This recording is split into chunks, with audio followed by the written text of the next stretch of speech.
Навреме да се бараат алтернативни горива за Скопјани оваа зима да имаат парно грејење, предупредува првиот човек на регулаторната комисија Бислимовски. Комисијата денеска ја одзема лиценцата за производство на БЕК и од октомври друга компанија која ќе биде избрана на тендер ќе има обврска да ги грее Скопјани.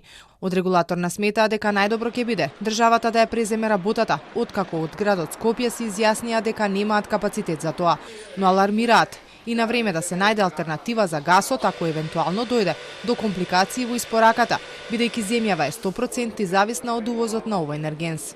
Имајќи во предвид дека голем број на мазутари во регионот и во Европа во изминатите 5 до 10 години се затворија, може да се размислува и наместо мазут како алтернативно гориво да се користи и дизелот, зашто треба да се направат соодветни промени во топланите во Скопје.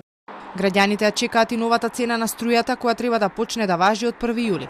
Од регулаторна уверуваат, ценовни шокови нема да има. Следната недела ќе биде готов и тарифникот со кој ќе се мери потрошувачката на струја, кој исто така ќе важи од следниот месец.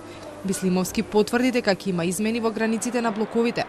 Какви точно не е откривано, посочи дека главните корекции ќе бидат направени во вториот и третиот блок. Од сега ви кажувам дека овие граници, особено на вториот и на третиот блок, ќе бидат повисоки од тоа како што беше сега во сите овие јавни расправи кои што ги дискутиравме.